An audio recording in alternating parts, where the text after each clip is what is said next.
We've always been targeting Black Adam. He's always been the guy. There's been lots of other heroes thrown at us, lots of opportunities, but none were quite right. And we wanted to make sure if we did it right, we did it big. And who else would you want to do that with than Dwayne Johnson as Black Adam?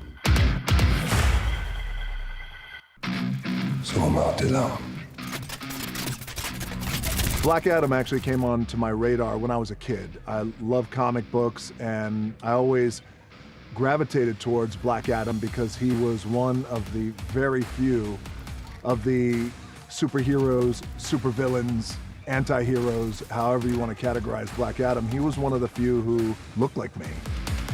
Now, in terms of my career and how we wound up making Black Adam, it was in the mid-2000s when we first started to discuss the idea with Warner Brothers.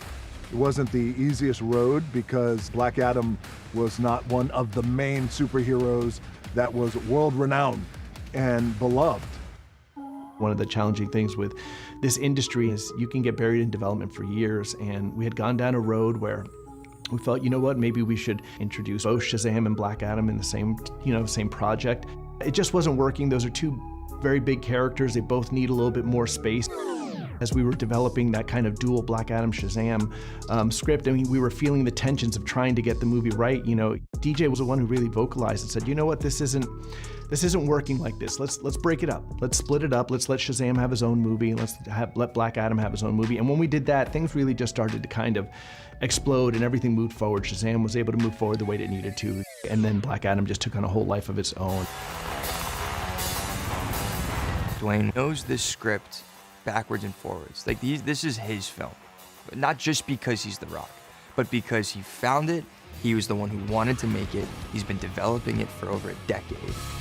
It's very inspiring to work with someone who's so passionate about whatever it is that he's doing. And in this case, it's trying to raise the bar, literally, when it comes to these big epic stories and the idea of the superhero. He's always a professional in any project. I think that in Black Adam, he just has this extra layer of complexity, you know, and I think that really comes from the fact that he's been waiting for so long to play this role, and there's so much expectation that he just really prepares extra hard for the role and really thinks about what he's gonna do. I always knew that if we were ever to make Black Adam a reality, then it would require, I think, the hardest work that I've ever put in my life.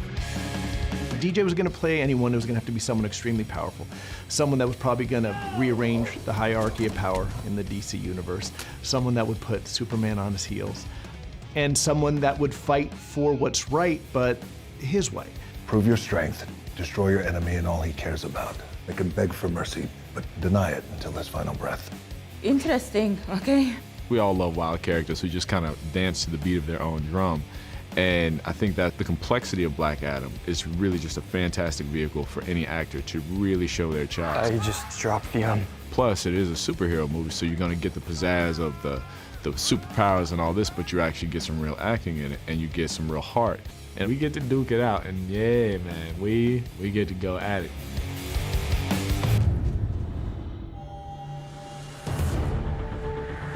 Jean, our lovely director, he said something about how technical this movie was going to be.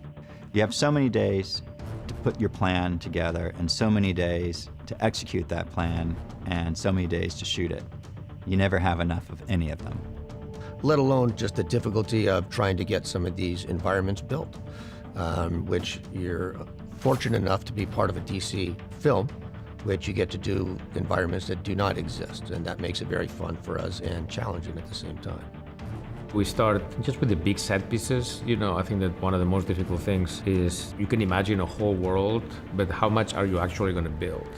These are enormous films and just kaleidoscopic sets. It's exhilarating to walk onto the stage and wonder what the sets are going to look like. Tom Meyer, the production designer, has really created a unique world, and there are sets that I've never seen the likes of.